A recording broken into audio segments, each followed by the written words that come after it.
ああ、違うんだ。본땐 나만?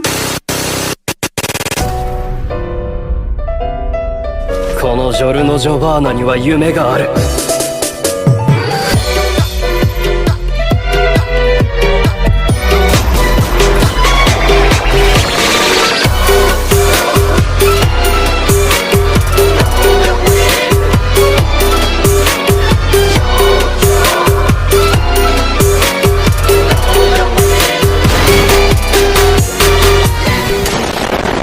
Yo konnichiwa, kembali lagi dalam pembahasan novel Shinka no Mi, dan pastinya ini lanjutan dari video yang kemarin.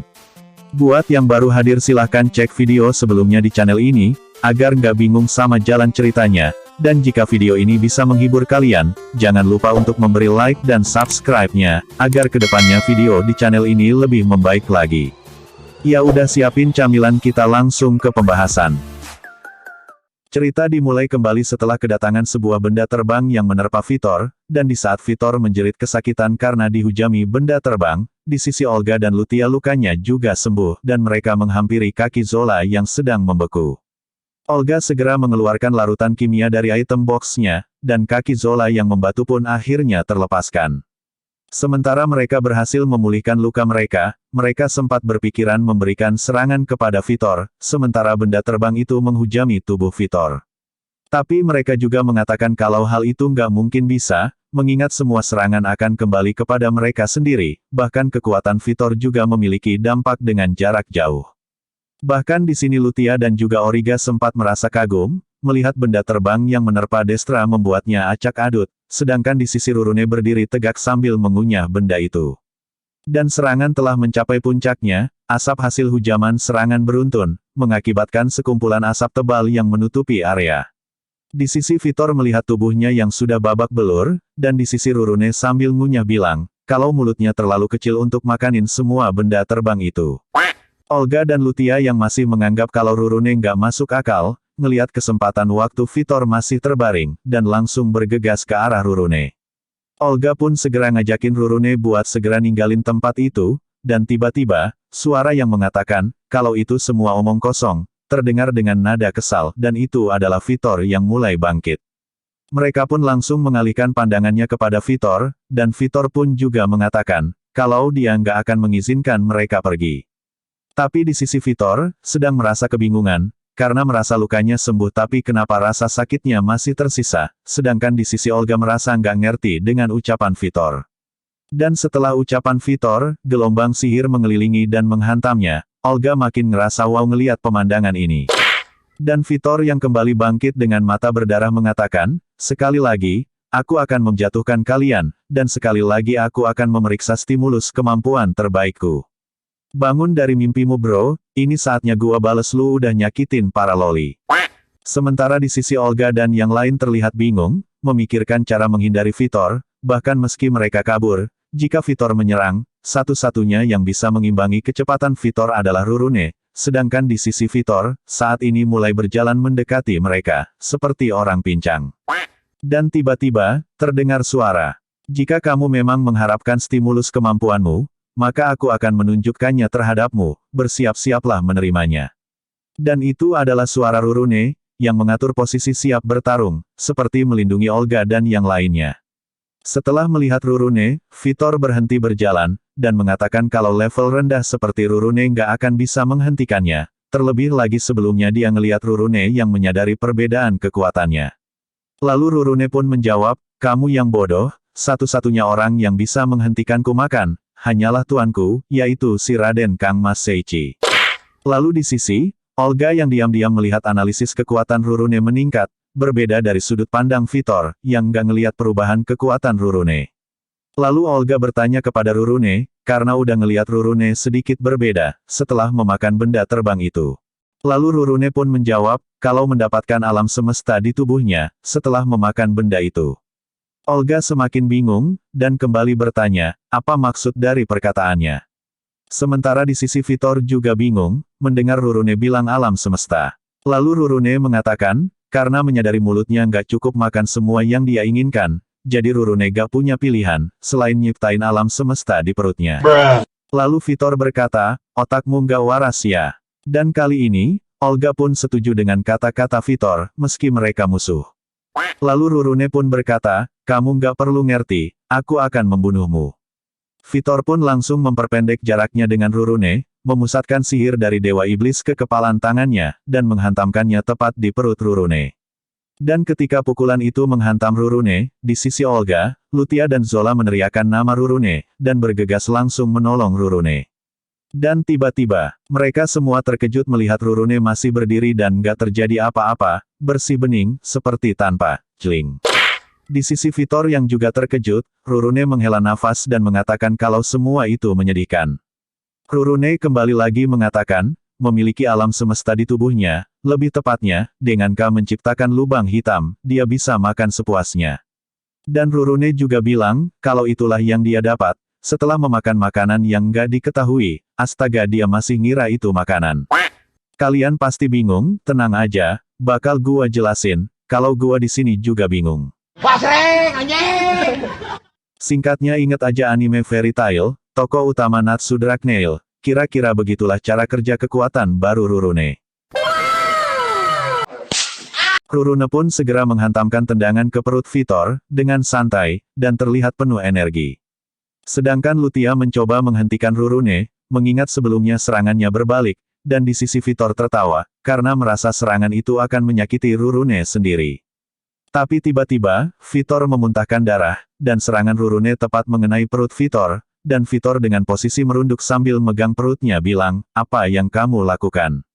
Dan di sisi Rurune jawab, kalau dia habis menendangnya. Lalu Vitor bertanya kembali, kenapa kamu masih berdiri, dan tidak terluka, setelah menendangku. Dan Rurune menjawab, nggak usah ngomong hal konyol, gue yang nendang kok lu yang nyuruh gua kesakitan, bego emang. Lalu Vitor mengungkap kalau keberadaannya adalah racun, artinya adalah sebuah kekosongan, itulah sebabnya, semua serangan akan mengalami timbal balik kekuatan, dan akan kembali kepada penyerangnya, karena awalnya tubuh Vitor adalah kekosongan itu sendiri. Dan di saat Vitor menjelaskan tentang kemampuannya, karena Rurune dengernya terlalu panjang, jadi Rurune nendang wajah Vitor. Lalu Rurune berkata, percuma lu jelasin panjang kalau yang denger kagak ngerti, sama kayak admin yang bikin video ini, jelasin panjang gak ada yang ngerti. Lalu Olga dan Lutia mengatakan, kalau Rurune memang benar-benar gila. Scene berpindah, menampilkan kembali Seichi, yang sudah menjatuhkan monster bunga. Saria melihat sesosok tubuh dari kejauhan, entah itu karena naluri alam liar sebagai gorila, atau karena monster, tapi karena Seichi juga ngeliat, dia juga berpikir dirinya nggak beda sama monster. Lalu Altria dan Saria memulai percakapan, membicarakan kelompok Lutia, yang seharusnya sudah sampai di tanah penderitaan. Dan mereka mengingat, kalau benih bunga yang dibuang Seichi, juga terlempar ke arah itu, jadi Altria nyoba buat ngajak Seichi ngecek ke sana. Tapi di sini Seichi bilang, kalau saat dia ngelempar sebuah benih bunga itu, pedangnya juga mengikis tanah, dengan kecepatan suara yang tinggi, mungkin mereka udah tamat. Singkat cerita, Seichi bergegas memeriksa ke arah jatuhnya benih bingga itu, dan ketika mereka sudah sampai, mereka dikejutkan oleh pemandangan yang sangat luar biasa. Banyak tanah berlubang, Rurune yang menginjak seseorang, lalu Lutia dan Zola yang masih melongo ngeliat Rurune. Lalu nggak lama kemudian, Olga menyadari kehadiran Seichi, dan datang menghampirinya. Dan Seichi bertanya kepada Olga, apakah kalian baik-baik saja? Saat Seichi menanyakan situasinya, Olga mengatakan kalau mereka habis melawan para monster, dan orang yang diinjak Rurune, adalah utusan Dewa Iblis. Dan ketika Seichi menanggapi ucapan Olga, yang mengatakan Vitor sebagai dewa, dia juga menanggapi keberadaan yang sama seperti Destra. Lalu ketika Olga mengatakan kalau semua serangan berbalik kepada mereka sendiri, Seichi langsung ngecek kondisi Olga. Dengar kata-kata ngecek gua mohon kalian gak usah mikir ngeraba, ini tuh cuman mastiin Olga baik-baik aja. Lalu Olga mengatakan, semua serangan emang berbalik, tapi tiba-tiba benda aneh jatuh dan membuatnya acak adut, tapi si Rurune malah makanin semua benda jatuh itu. Lalu Seichi mengatakan, dia datang ke tempat itu, untuk mencari benih monster bunga yang diterbangkannya, tapi Seichi nggak habis pikir, kalau ternyata benih itu sudah dimakan oleh Rurune. Mendengar Seichi, Olga mengatakan terima kasih karena sudah menolongnya, oh walah, jadi benda terbang yang dimakan Rurune, benih bunga yang diterbangin Seichi. Lalu karena efek skill unik resonansi milik Seichi, yang bisa bikin semua orang yang berhubungan dengannya, memiliki keberadaan yang sama dengan Seiichi, ngebuat Rurune bisa beradaptasi dengan keinginannya. Halah bodoh amat, kalian gak bakal ngerti. Lalu dengan sesegera mungkin, Seiichi mengaktifkan skill penyembuhnya, tapi hanya untuk orang-orang selain dari agama Dewa Iblis saja.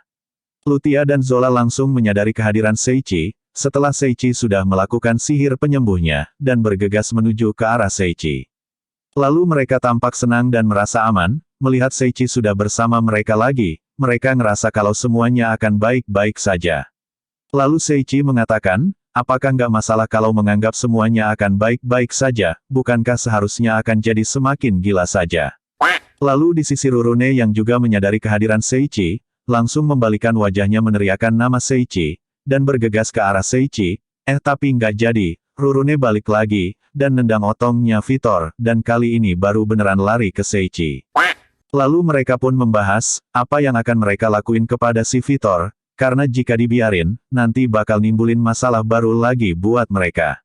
Dan Olga pun mengatakan untuk membunuhnya, tapi karena Olga nggak bisa jadi nyuruh Rurune, dan Rurune nolak, dan bilang, ngapain gua harus melakukan hal yang merepotkan.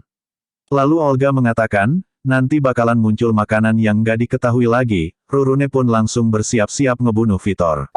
Tapi Seiichi menghentikan Rurune yang sudah ngiler abis dihasut Olga, dan memikirkan sebuah cara lain untuk membawanya ke Ranze saja. Tapi Altria mengatakan kalau itu berbahaya, mengingat dia menyebut dirinya juga sebagai dewa eksekusi. Lalu Saria mengatakan, oh itu gampang, biaran aja Kang Mas Seiichi yang ngubah statusnya.